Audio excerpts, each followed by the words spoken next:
Oi pessoal, espero que vocês estejam bem. Nesse vídeo eu vim contar para vocês 4 mini resenhas de livros que eu li em dezembro de 2025. Bom, vamos começar então pelo livro Linha M, da Patti Smith. Então a Patti, ela é uma autora, escritora, fotógrafa, artista super completa americana. E ela tem uma obra bastante grande, né, de livros, enfim, que ela escreve suas memórias, principalmente contando sobre sua vida como cantora, né, e ela ganhou o Prêmio Nobel por sua obra, mas eles citaram o livro Só Garotos, que é um livro super conhecido, em que ela conta principalmente as suas memórias da juventude, né, dessa época que ela era uma cantora de sucesso e tudo mais. Nesse livro aqui, ela já está mais velha, por volta dos seus 60, 70 anos, e ela escreve então sobre a sua vida nesse período, né? Nessa época já como uma mulher mais madura e suas memórias e sua vida então nesse período. Eu não conhecia a Patti Smith, não tinha nem ouvido a música dela, então esse foi meu primeiro contato com a obra da autora. E depois disso eu conheci a música, gostei bastante, achei ela uma cantora assim sensacional. E agora eu tô começando a entender assim, a importância, né, do trabalho dessa mulher para a cultura, né, americana no geral e tudo que ela fez como artista, como musicista e como escritora. Como eu comentei, esse livro aqui, então, ela conta a sua vida um pouco mais velha e é muito interessante a gente acompanhar, né, a vida já de uma pessoa que está estabelecida, que ela tem os seus recursos durante uma vida inteira de trabalho, em que ela consegue se sustentar escrevendo, e ela tem a sua vidinha super tranquila. Ela mora. No, eu não lembro se é em Nova York, enfim, ela mora nos Estados Unidos. E aí ela sai da sua casa, ela vai pro café, onde ela fica escrevendo. Daí ela vai, faz uma viagem, ela vai para tirar foto em alguns lugares. Então ela vai contando tudo isso de uma maneira muito simples, mas também que dá vontade de acompanhar, porque ela é uma pessoa muito interessante, né? Por mais que ela tenha essa vida simples hoje em dia, ela tá viva ainda.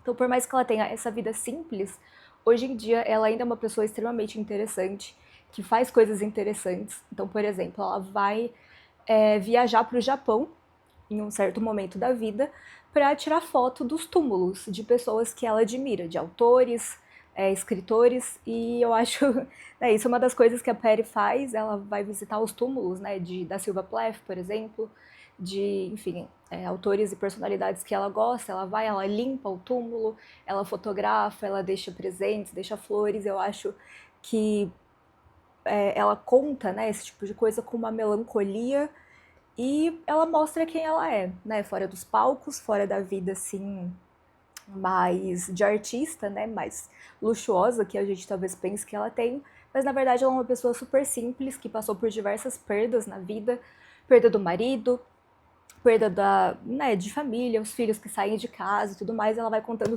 tudo isso pra gente nesse livro, que ela também conta vários sonhos que ela tem, sonhos recorrentes, sempre com os mesmos personagens e os mesmos temas.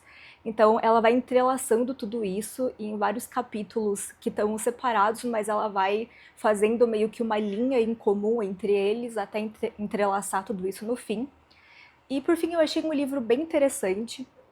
Gostei de ter conhecido o trabalho da Patti Smith por ele. Agora eu quero ler o Só Garotos, eu quero conhecer mais a obra dela e as músicas, né? Eu ouvi só as músicas principais, eu quero ouvir todos os álbuns certinho e conhecer mais o trabalho dela, porque ela é uma pessoa muito interessante. Eu acho que ela tem muito a nos dizer. E, enfim, gostei bastante de conhecer, recomendo começar por esse aqui. Eu acho que ela traz uma maturidade muito grande e ela fala sobre um lugar de vida de uma pessoa que sabe quem é, sabe do que gosta, não tá nem aí porque as pessoas acham ou esperam dela, ela só vive sua vidinha, ela vai no café que ela gosta, ela pede sempre a mesma coisa para comer, e se tem alguém sentado na mesinha que ela sempre senta, ela vai pro banheiro e espera aquela pessoa sair para ela poder ficar na mesa que ela sempre quer. Então, no fim, ela é uma pessoa comum, como a gente, que também faz esse tipo de coisa. E é isso, gostei bastante de conhecer, recomendo. E agora vamos para a segunda resenha, a segunda leitura, que é então um clássico contemporâneo, na verdade um clássico moderno, né, que foi escrito no século XX. Estou falando do Ernest Hemingway com o seu O Velho e o Mar.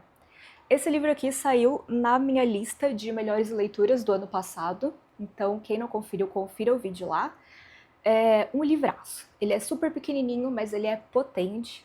Você vai encontrar aqui reflexões de vida, assim, que vão te acompanhar por muito tempo.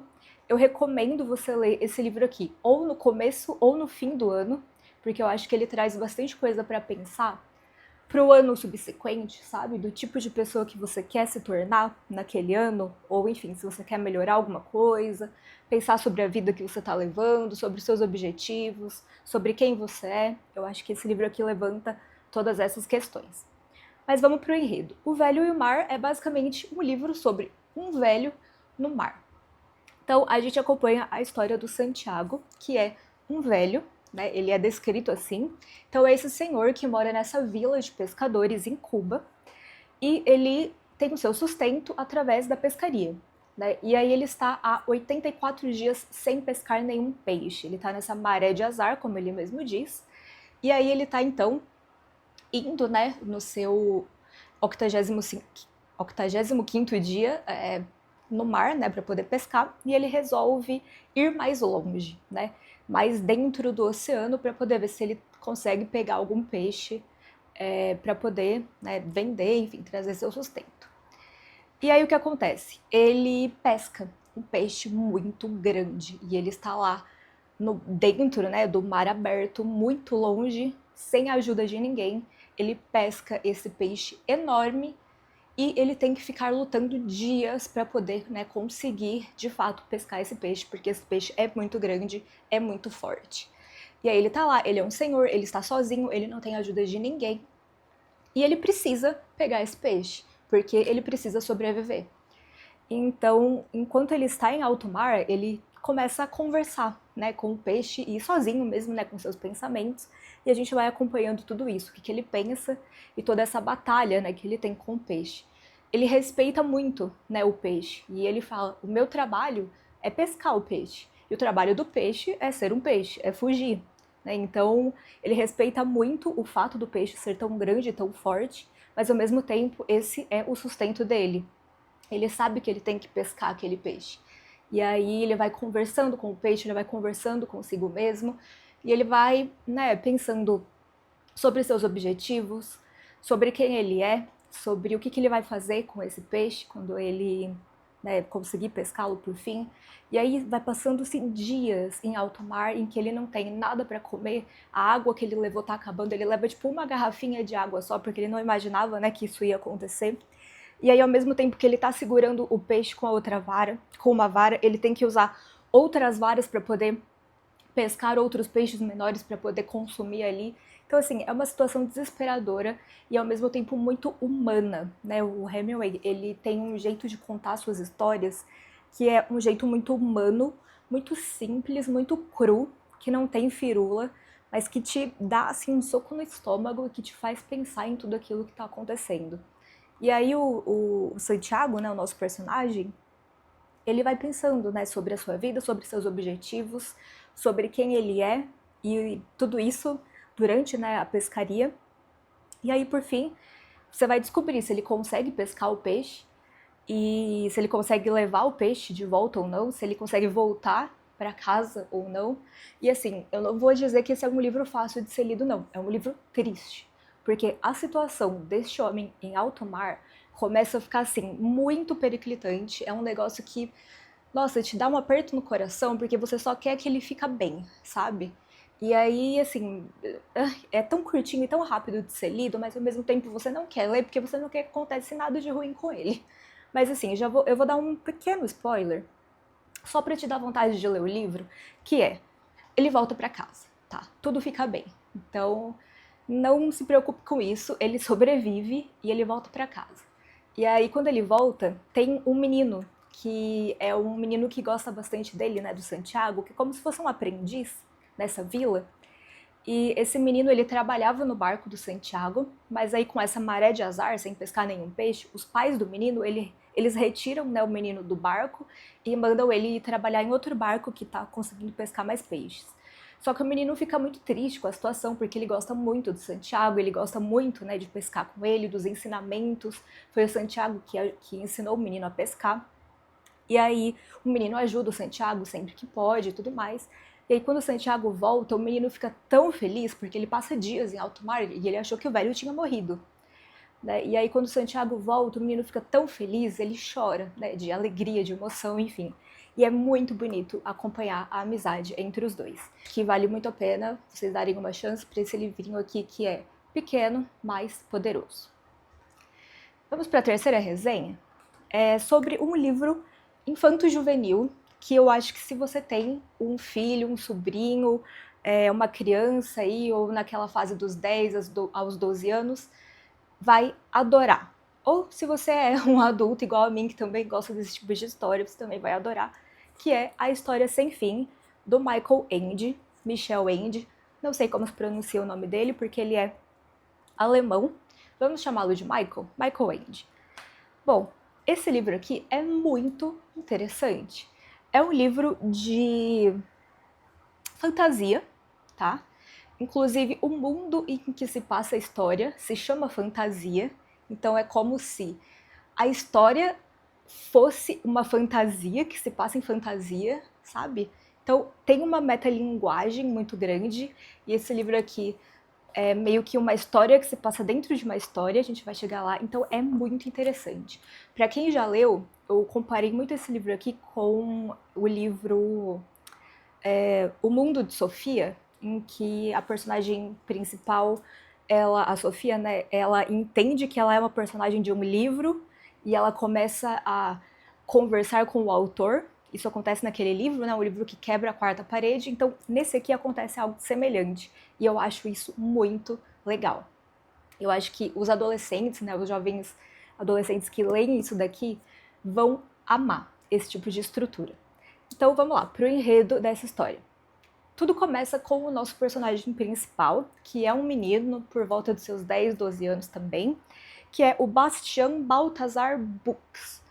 O nome dele é sempre dito completo assim mesmo, então é o Bastian Balthazar Bux. Ele é um menino que ele é gordinho, ele sofre bullying na escola, ele não gosta de estudar, mas ele gosta muito de ler. E aí ele tá fugindo de uns meninos que tá tentando, enfim, bater nele e tudo mais, e ele se esconde dentro de um antiquário de livros antigos. É como se fosse um sebo, né, de livros antigos e raros, e aí ele encontra um livro lá chamado A História Sem Fim, que, enfim, é um livro que o dono desse antiquário tá lendo, e ele acha esse livro muito interessante, mas ele não tem dinheiro para comprar, e aí ele decide roubar o livro. Ele vai, rouba o livro, e aí ele decide voltar para a escola, porque ele não quer voltar para casa com o livro roubado, como que ele vai explicar isso para o seu pai? E aí ele decide fugir de casa, porque ele tá com essa vida muito complicada, sofrendo bullying na escola, ele acabou de perder a mãe para uma doença, o pai tá num processo de luto muito complicado, muito difícil, e esse pai parou de funcionar dentro de casa, ele meio que deixa o menino de canto, eles não se conversam mais e tudo mais. E aí então o Bastião resolve fugir de casa e vai pra escola. E aí na escola ele vai dentro do porão, assim, da escola, ou no sótão, enfim. E ele fica lá, então, o dia todo, o resto do dia todo, praticamente, lendo A História Sem Fim. E aí o livro A História Sem Fim, que ele começa a ler, é sobre esse mundo de fantasia, né, que é o nome do mundo. Então, o mundo de fantasia está passando por uma dificuldade. E o que está acontecendo? Tem um mundo e aí ao redor desse mundo está sumindo, simplesmente desaparecendo. E aí está desaparecendo com o mundo de fantasia todas as criaturas que lá vivem. E nesse mundo de fantasia, a gente tem uma pessoa que comanda, que é a Imperatriz Criança. Esse é o nome dela. E essa Imperatriz, ela então designa um herói para tentar, né, salvar o mundo de fantasia, que é o Atreyu. Então, o Atreyu é uma criatura de fantasia, e aí ele vai e então começa a sua jornada para poder salvar o mundo de fantasia. Durante a sua jornada, ele percebe que o mundo de fantasia só poderá ser salvo se o filho de um homem dar um novo nome à Imperatriz Criança. Porque dando um novo nome à Imperatriz Criança, ele pode restaurar os seus poderes e assim ela vai poder consertar o mundo de fantasia.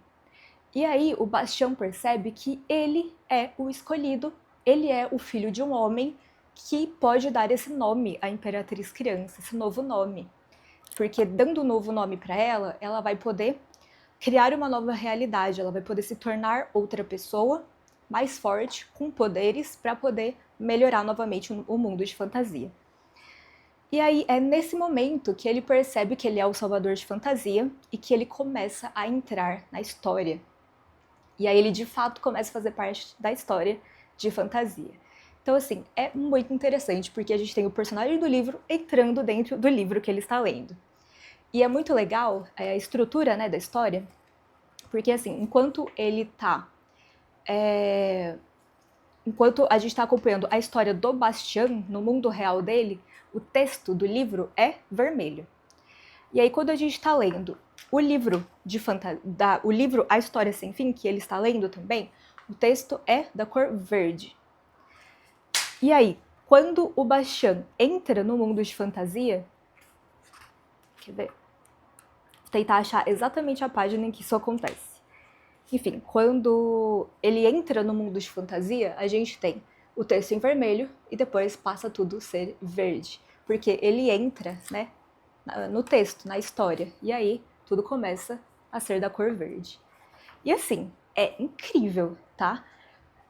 Isso aqui que eu contei pra vocês já é uma estrutura super diferente, mas o que acontece dentro do mundo de fantasia é uma coisa, assim, espetacular. Porque é um mundo de fantasia, então tudo pode acontecer. E tem criado todos os tipos de criaturas fantásticas que a gente conhece de todas as outras histórias de fantasia. Então ele vai encontrar heróis, dragões, feiticeiras, criaturas boas e más. Como o Bastião percebe que ele é o grande salvador, a gente vai acompanhando então o ciclo do herói, né, em que ele tem o chamado para aventura, e aí ele conhece o seu mago, né, que vai ajudá-lo, e aí vai completando o ciclo certinho até que ele se torna o vilão da própria história, né? Porque ele começa a sentir que ele é tão poderoso que todo o resto das pessoas estão erradas na história. E aí no fim tem a sua redenção, enfim, é o ciclo do herói perfeito. E eu acho que é muito importante que crianças e jovens leiam isso daqui para, enfim, aprender o poder da amizade, o poder de você se desculpar com as pessoas, de ver coisas como bondade e maldade, como elas se misturam nessa história aqui, que é muito, muito interessante. Então, super recomendo. E agora, por fim, vamos para a nossa última resenha, que é de um livro que eu li no Kindle, chamado Imagens Estranhas, do Ukketsu. O Ukketsu é um autor desconhecido, aliás, ele é conhecido, mas a gente não sabe quem ele é. Por quê? É um youtuber que ele usa uma máscara, e aí a gente não sabe quem ele é de fato, tá? E eu li no Kindle pra saber se eu ia gostar, e eu não gostei. Então essa aqui vai ser uma resenha negativa desse livro. E todo mundo que eu vejo falando desse livro aqui, fala que gostou muito, e assim, eu honestamente não sei o porquê, mas vamos conversar sobre ele. Pra começar, vamos lá, eu acho que a estrutura da história é interessante, mas a execução é muito ruim e o final é péssimo. Então, qual que é a estrutura da história que é o que é interessante? Imagens estranhas. Então, é um livro que ele vai deixando algumas imagens, literalmente, pra gente, e aí a história vai sendo contada com essas imagens. Então, a gente tem uma imagem, e aí essas imagens, quando o autor vai contando pra gente, elas fazem sentido dentro da história. Então, qual que é a história? São várias histórias, inclusive, cada capítulo traz uma historinha diferente e todas elas se entrelaçam no final. Então, isso é interessante, porque ele vai trazer uma imagem pra gente, por exemplo, o desenho de uma criança. E ele vai descrevendo o desenho dessa criança, e a gente vai entendendo o que está de errado naquele desenho, qual é a importância daquele desenho para a história, e no fim a gente vai entender como aquele desenho faz parte do todo. Então, o plot principal é, a gente tem um blog enfim, um homem aleatório que começou a escrever sobre a vida dele e da esposa. E aí, em um certo momento, ele fala que a esposa estava grávida, e ele ficou muito feliz com aquela situação. E aí, ele publica alguns desenhos que a esposa fez, dela grávida, dela com o filho, quando eles já, né, quando o filho fosse mais velho, enfim, uma série de desenhos, mas os desenhos eram um pouco estranhos. Tinha alguma coisa esquisita com esses desenhos, os desenhos eram numerados. Daí, um certo dia, tem o último post do blog falando: pessoal, o meu filho nasceu, porém a minha esposa faleceu. E aí o blog para, né, de ter postagens, ou a pessoa para de postar. E aí a gente tem dois amigos que ficou muito intrigados com essa história e vão investigar o que aconteceu com, né, por que esse cara parou de postar, o que aconteceu com essa mulher, por que ela morreu e tudo mais. E aí, nisso, vão se desenvolvendo, então, todas as outras histórias a partir daí. Sempre com base em uma imagem, que geralmente é muito esquisita, e a gente vai tentando descobrir o que está acontecendo. Parece interessante, certo? Mas a escrita é muito ruim. É como se fosse uma redação de 8ª série, eu já falei isso aqui em outros vídeos. Eu não sei o que tem em livros contemporâneos que parece que o autor escreve como um aluno de 8ª série, fazendo uma redação de escola.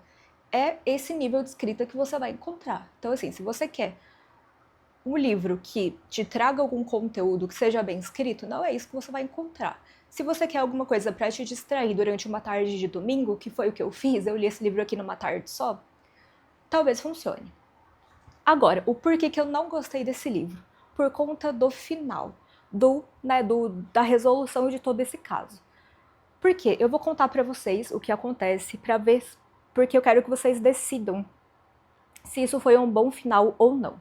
O que aconteceu com aquela mulher, né? Ela teve o filho, né, o bebê, e aí ela faleceu no parto. E por que ela faleceu? Porque a mãe do marido, que é a sogra dela, roubou o bebê dela. E para isso ela a matou. E aí, por quê? Porque ela queria muito ser mãe.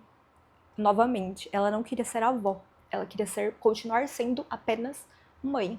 Então, para isso, ela teve que roubar o seu neto para criá-lo como filho. E aí ela fugiu. E aí, enfim, é essa a resolução do caso. E aí eu fiquei chocadíssima com isso, porque eu acho que esse é o tipo de plot que apenas um homem poderia escrever. Eu não imagino uma situação em que uma mulher escreveria isso, sabe? Eu acho que as mulheres já sofrem tanta pressão sobre maternidade, tanto para ter ou não ter filhos, sabe? É uma conversa tão complicada, são tantas coisas que uma mulher tem que pensar e decidir sobre isso, que eu achei uma coisa tão horrorosa de se escrever, sabe? Foi um negócio assim que me chocou tanto, que eu fiquei, meu Deus do céu. E aí, a gente descobre no meio da história que a moça, ela sabia que a sogra tinha esse plano e que ela ia roubar o bebê e estava matando, na verdade ela estava matando continuamente, envenenando sua comida, colocando sal, não sei. E aí ela não fez nada a respeito, ela apenas aceitou. Sabe, que mulher apenas aceitaria que isso iria acontecer? Fala pra mim. Ela não conta pro marido. Aliás, ela conta, né? Ela deixa aqueles desenhos que ela faz, é uma pista que ela deixa pro marido descobrir depois. Tipo, e aí é uma pista toda enigmática, que você tem que botar os desenhos assim de uma certa forma, um em cima do outro, pro marido descobrir depois que aquilo aconteceu. Não, sabe? Tipo, se você descobre que a sua sogra tá te envenenando pra roubar o seu bebê, você conta pra polícia. Você não deixa isso acontecer. Então, assim, eu achei uma história tão bizarra, mas tão bizarra, que simplesmente não iria acontecer na vida real. Tipo, não se a mulher soubesse de fato. Se ela não soubesse, daí, beleza, poderia acontecer, porque a gente vê crimes reais tão ruins quanto acontecendo a todo momento. Mas, nossa, que mulher fraca, né? Porque ela não conta pro marido, não conta pra polícia, ela deixa isso acontecer. Enfim. E o marido também, tipo, a gente percebe no decorrer da história que eles viviam numa casa meio estranha, numa situação assim meio esquisita, dessa sogra e dessa mulher numa relação meio estranha e esse marido não faz nada. E, nossa, é tudo muito esquisito. Esse final, assim, me deixou horrorizada. Eu acho que as mulheres já sofrem bastante com a questão da maternidade pra você colocar um final assim, sabe? Pra mulher ser julgada porque ela quer ser mãe. Então, que coisa horrível. Meu Deus, e as pessoas gostam disso, sabe? Elas leem e falam, putz, que livro legal. É isso que vocês estão gostando hoje em dia? Estão chamando de grande literatura? Enfim, não recomendo, achei horroroso. Eu sei que esse autor tem outros dois livros que estão muito em alta, né, que são o Casas Estranhas 1 e Casas Estranhas 2, que aparentemente são casas com plantas diferentes e plantas propícias para esconder quartos, para fazer assassinatos, o que também me parece uma coisa muito horrorosa de ler. E assim, não pretendo ler mais nada desse autor, porque apesar de criar uma história de terror que tinha tudo pra ser ok, eu achei que a conclusão da história foi uma coisa assim horrorosa que eu não gostaria de ter lido, sabe? Então, se eu puder não recomendar esse livro pra vocês, eu não recomendo, eu recomendo esses aqui no lugar. Então, eu espero que vocês leiam esse. E vamos tentar parar de ler livros contemporâneos ruins, vamos tentar ler livros contemporâneos bons. Eu vou ver se eu trago aqui pro canal uma lista de livros contemporâneos bacanas pra gente parar de ler esse tipo de coisa aqui e parar de ler livros que estão no hype, pra parar de passar nervoso também. Então é isso, espero que vocês tenham gostado. Leiam esses aqui no lugar daquele, tá bom? Beijo e até mais.